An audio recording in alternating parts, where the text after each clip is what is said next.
Alright everybody, welcome back. Last time I talked about getting some dry brushing done. So what we're going to do today is show you the dry brushing process, okay?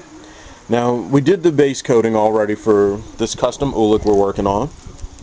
Alright, so we did the base fur, his skin, his arms, his face. I did not do the chest armor there yet. Alright, the back. And after I was working on this, I decided I want to go a different route with the feet.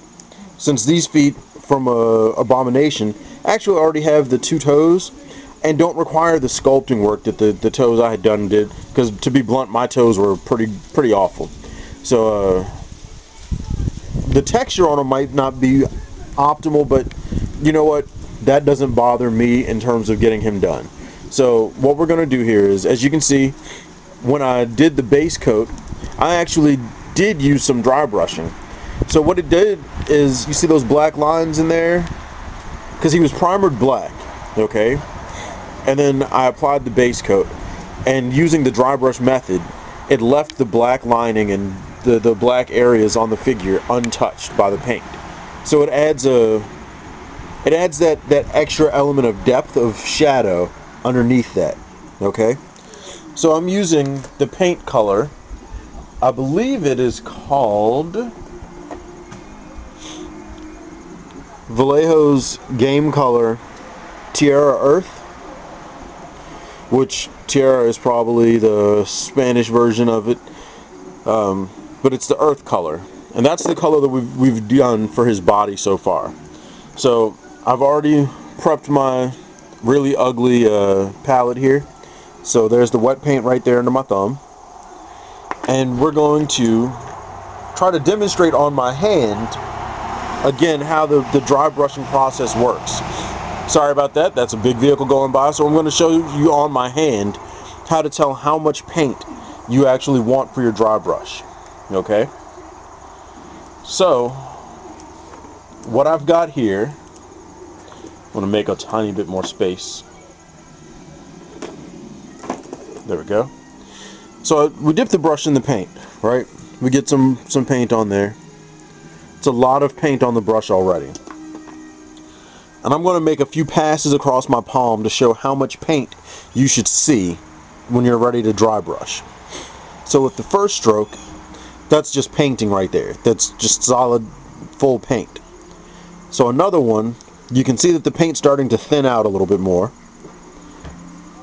And now it's thinned almost completely out. But we can do there. This right here tells me that there's just enough paint left in the brush to get that coverage from a dry brush. So we're going to go over the feet using the dry brush method. Alright? Going from top to bottom and against the grain of texture on his feet, we're just going to go and flick the brush gently across the surface. And doing that left those black lines I was talking about, so that there's detailing in the sculpt that's now visible even underneath the coat of paint. Now when we switch colors, alright, which we're going to do later, we're going to switch colors to a highlight coat to create another layer of depth of color in the process. And when we do that, it's going to create the illusion that the light is moving across the surface a little more than what it really is. Alright? So as we can see there, his feet have been finished. Now to do the actual dry brush, to get the color that we want, I believe he should be a kind of an orangey, I don't know how to describe it really, an orangish brown maybe. So I'm going to add some sun yellow to my earth color, to my palette, and then I'll mix them on the palette. Alright? And we're going to give that a shot and see if that works out. You know what? I'm going to trust my instincts a little bit though. And since I'm sure he needs a little bit more orange to his texture, I'm going to go ahead and grab some Vallejo Gory Red, get a good shake, and we're going to add that to the palette also. Now this combination is going to get me a rich, bright orange earth texture. Alright, so we've got that red. We're going to mix into that yellow a little bit more to orange it out a bit, and then mix to the red. And now we're going to bring it back into the red a little more. And I'm hoping and praying that you can see what that looks like on the video. I'm going to use my palm again, a few flicks across here to get that paint down, and I'm going to hit all of those surfaces with this dry brush method. Now that brown undercolor is going to help with the shadowing.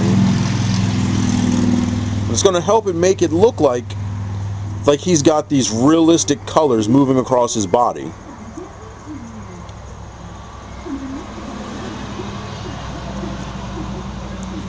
Alright? Because part of the fun of painting a 3D model based on a two-dimensional comic book character is trying to drag them kicking and screaming into the real world. And we accomplish that by giving them realistic colors to the best of our ability, the way we perceive their colors and coloration. Alright? So now, once again, we're going to hit the face, and we're going to move straight down the face as much as possible, so that we can pick up all those details and make sure that the light looks like it's still moving down the face. Once we've done this, we actually go back over all of this with an ink wash. Alright? And now what an ink wash is going to help do is, where you see spots where you think to yourself, you know, I'm not sure that's the color we really wanted to see on him. What about the difference between the colors and textures? Alright, that ink wash is going to help unify the two colors, our highlight dry brush coat as well as our base coat. Alright? And it's going to create that really dramatic illusion that it's all one actual color moving through a series of different shades of light. Alright? Now, when an object is exposed to light, typically the light source is overhead. And as overhead, the light plays down the subject. That's why we dry brush down the figure, from the top of the figure toward the feet. Alright? As much as possible. So we're going to get back over here, and again, it's just light flicking as we gently go downward. So now I'm seeing that there's not as much paint coming out. So what I'm going to do is I'm going to hit some more of this color real quick before the sun bakes it onto my palette for us. And we're going to work down his legs. Alright. Now, as you're looking at this Ulik custom, what you'll see is there are some differences between him and, you know, his multiple contributing base bodies. We've got some Gray Hulk action in the chest, arms. The legs are actually Gray Hulk's legs, but they're resculpted for the muscles. So I sculpted over top of most of the pants, but I wanted to keep the folds of the pants to look like it's his natural skin tight around his body, rippling across his muscles. Alright? I thought that was a really neat look, and that's why we went that direction with it. So, just going to play off of some more of that. We're going to get a little bit more of that kind of a, not really sure what the right name for the color is. Contrary to a popular belief, I am truly almost colorblind. I don't see color separation as well as most people do, apparently. So when I mix colors, I don't always know what the right name for it is. Alright, try to get him into the light a little bit there so we can try to see him a little better. Alright, so I've got one leg left to do, but the sun has dried up so much of my paint. I'm going to have to mix a little bit more of the red and a little bit more of that sun yellow. So that's gory red and sun yellow.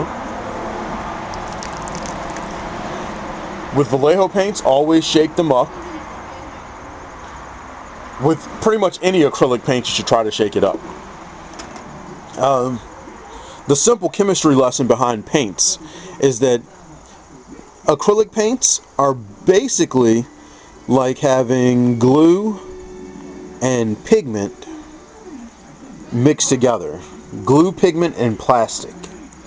So when it dries out, you're basically left with dyed plastic on the surface of your object. Okay? That's what makes it so popular. And because it's not oil based the same way as your typical oil paints are, acrylic paints dry really fast.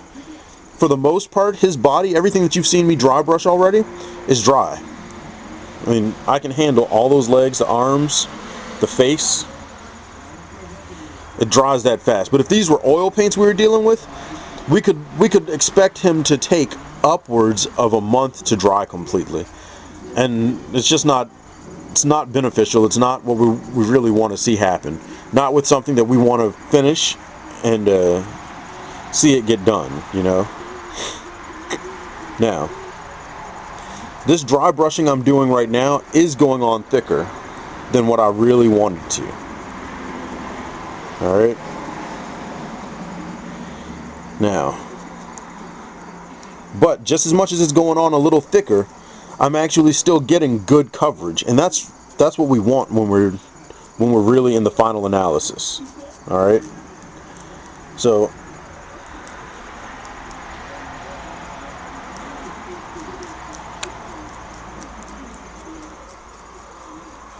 as you can see, that paintbrush is just flying across this figure. Some other customizers take multiple hours to paint something, and to be honest, some folks take longer to paint it, and the process of painting it as much as they did detracted from its final appearance. Alright, so now we have a mostly red colored Oolek. So there we go. That is our basic dry brush. Got us great coverage in a fraction of the time it would have taken to actually paint the whole thing slowly and tediously and methodically. This requires less precision, it is a different kind of skill. I won't say it's no skill, but it's a different kind of skill. Alright? It serves its purpose, and once this is finished, I'm going to let the sun cure some of this paint for me so that it gets it a really good solid coat, and I'll come back later on and I'm going to actually do some more of the orange highlights. But before we do that, we're going to hit this with probably what I'm expecting to use is going to be this Umber Shade Vallejo wash. Okay, so thanks for checking it out. Remember to check out the next videos. If you guys have any direct questions, comments, feel free to ask. I'm more than happy to help wherever I can. Thanks. Have a good day.